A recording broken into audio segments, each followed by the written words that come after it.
ordinance of the Common Council of the City of Carmel, Indiana, amending Carmel City Code, Section 8-120, specific locations of stop and yield intersections designated Schedule A and its Schedule A. Sponsored Councilor Finkham, Carter, and Ryder. Is there a motion? Move to introduce. Second. It's been properly moved into business. I turn it over to one of the sponsors. Thank you. I'll introduce this to start, and then I'm going to have Jeremy come up and finish with a couple comments that are related to a particular intersection that I want to speak on. I want to talk to you, first of all, about 126th Street and Auman.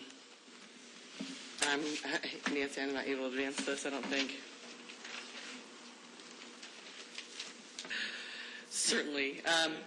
I'll just start it up. Okay, that's fine. I'm going to speak to you about 126th Street and Auman, and this is not my district, but I've had numerous constituents in my area call since I've been on council saying, why can't somebody do something about this? And thank you. And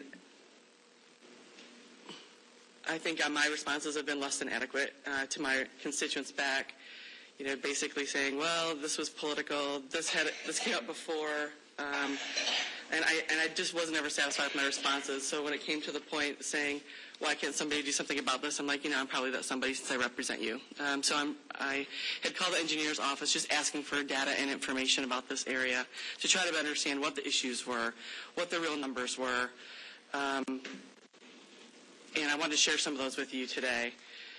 In looking at a weekly 24-hour volume report that the engineer had in his files from July of 2014, over 13,000 cars go through this intersection on an average day, which was a lot higher than I anticipated.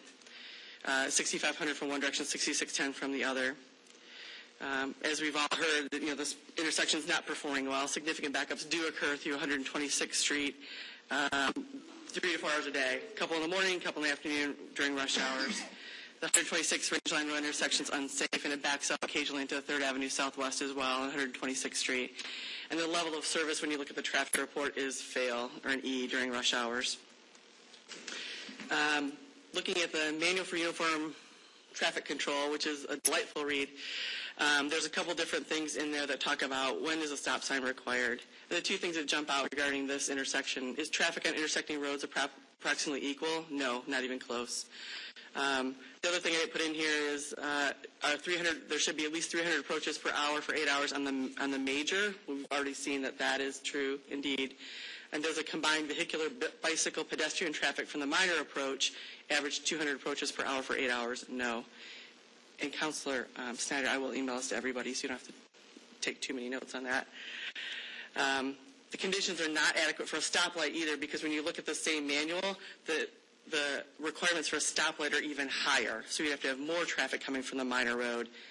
In addition, when you look at the cost for a signal, a full signal is going to cost approximately $150,000, and a flashing pedestrian crossing, for instance, would be $15,000. And in talking to the city engineer, there would certainly have to be some type of triggering mechanism that might be up to 90 seconds or more, worse than what's estimated for just a one-way stop at that intersection if someone was waiting for gaps and openings in the traffic. Conditions are also not adequate for a roundabout. If you look at the chart there, when you look at the intersection control type, and this was done through DLZ Engineering in 2010, an all-way stop versus a one-way stop versus a roundabout, the actual intersection delay would be the worst for an all-way stop, as we see now, second worst for a roundabout, and best for a one-way stop. And the cost for an urban compact roundabout would be $700,000 as well. An engineering study was also done for intersection site distances, which have been discussed with this intersection. And they're satisfactory given the posted speeds. Intersection site distance of 330 feet is required along 126th Street, and intersection site distance of 245 feet is required for opposing traffic. Both of those conditions are met currently with configuration. Also talked to the Chief of Police and the Fire Department about crash data. And the crash data from CPD indicates that most of the accidents along 126th Street are for following too close. So people didn't give adequate room for stopping, which suggests that limiting backups on 126th Street would reduce crashes. Additionally, there's no crash data to say that people living in other neighborhoods that don't have a stop sign to exit on 126th Street are getting into crashes. So that's the best proxy that we have to say, would there be accidents if we take the stop sign away on 126th Street? Also, the manual on uniform traffic control specifically says stop signs should not be used for speed control because there's been concerns about, there's going to be high excessive speeds on 126th Street. Stop signs are not to be used for speed. And stop signs should be installed in a manner to minimize the number of vehicles having to stop. Yet we stop over 99% of vehicles that go through that intersection with the way we've got this signal. Other options do exist for Auman. They may not be preferable. They may have to weave through another neighborhood. I understand that the desire, I think as Mr. Barker indicated, we don't want to wait for, we would have to, if these were removed, we have to wait for an opening in traffic. That's what most of the other neighborhoods in Carmel have to do. And someone had emailed me saying, well, what if this was your neighborhood? Well, folks, here's my neighborhood. My options to exit are 146th Street or Hazel Dell. I can tell you in rush hour, those are not a treat. And so that little red box on Gray Road is the neighborhood I have to traverse through to get out another option. Is it preferable? Nope, but it's doable and it's safer, and that's something we do every single day. Lastly, with the camera, we didn't have any good data on pedestrians.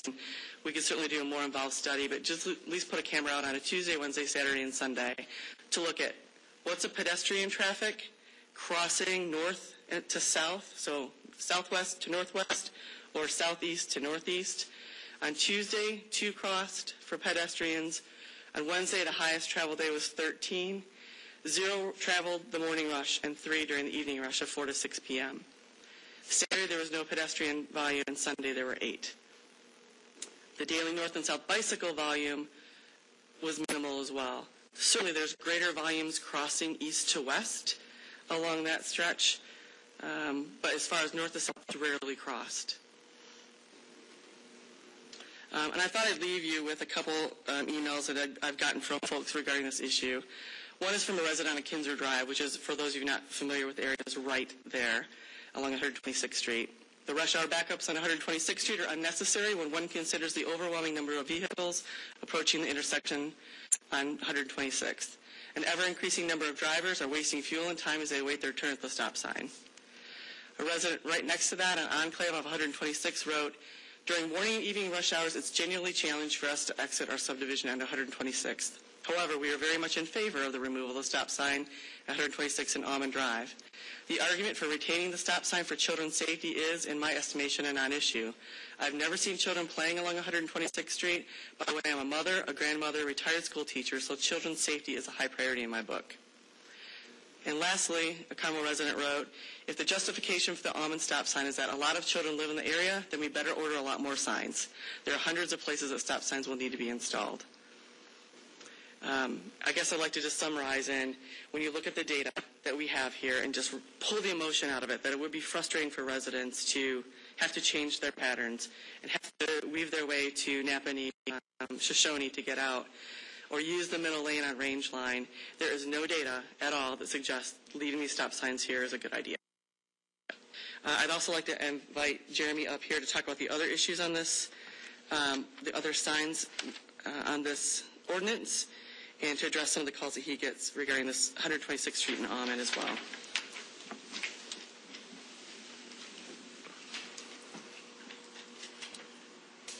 Thank you, Sue. I'm Jeremy Cashman, City Engineer. This was when I took over in February. I knew we dealt with this intersection a lot when I was here for Keystone. That's when we did, as we've been working on multi-use path connectivity across the city, this was a good opportunity to take care of two projects at once, really, at this intersection. We always knew that the stop signs were warranted because of some sight distance issues coming out of Auman and on 126th Street. So when we extended the multi-use path along 126th Street, we took the time to go one step further in the project and correct the sight distance issues. So those have been taken care of. And I usually get, it just kind of varies. I get calls and I get emails regarding this. People that travel across traffic a lot or across town a lot. I actually avoid this on my way home because of I'll pull out and I'll get stuck out in the Range Line, and that worries me that as I would turn to head eastbound on 126th Street, that I would actually be back up into the traffic arrange line. So those were a couple of the issues that I see with this three-way stop. The other, I guess I will point out again, the intersection is not warranted for a stop sign by the manual uniform traffic controls. The stoplight warrants are more stringent than for the stop sign, so to put a stoplight there would be kind of going against two separate warrant studies. And then, again, I talked about the sight distance. To move on to the other items in this ordinance that I also placed, one of them are some stop signs on Circle Drive. This intersection was modified during the US 31 project, so there's a couple things there. We have sight distance issues there, some vertical sight distance as well as horizontal with some trees in the area. Traffic volumes in the area are very low, but they're equal. Again, it's called Circle Drive for a reason because it's a circle and it's one way in, one way out. And then also at the time these are magnified with US 31 traffic. The new traffic patterns, we've been experiencing a lot of traffic that is coming off the new ramp, right there at the basic, kind of where Clay Terrace comes down. And so it's been good to manage that traffic from that standpoint. The other item is 141st and Little Eagle Creek. If you're not familiar with that intersection, Little Eagle Creek, this is about as far west as you can get in Carmel and almost as far north. 141st Street ends at Little Eagle Creek, and Little Eagle Creek, I think, ends at right there at 141st Street. So the current configuration is a stop sign for southbound, but no stop sign for the westbound traffic. So it's when we did the traffic count there, virtually all the traffic is traveling on 141st Street and Little Eagle Creek, with probably 2 to 3% of the traffic traveling on westward back in the further on. I'm not sure if that's because of people live back there or if it's actually people going westbound past Little Eagle Creek and then having to turn around because 141st Street doesn't continue. The other, again, a lot of sight distance issues there. Old county roads that intersect, so right-of-way is very limited, and as well as we've had a bicycle collision that took place there this year as someone sped around that corner once they realized that the road stopped. So those were the items in there. And then as we were looking at cleaning up the 126 in Auman, or taking those signs out, we just modified the language in the ordinance to also remove a stop sign that's not there today, as on 126th Street in Lexington. So, any questions if anybody needs any, but otherwise, if this goes to committee, I'll be there. Questions? Send this to Utilities Transportation Committee. Thank you. 12B is the first reading of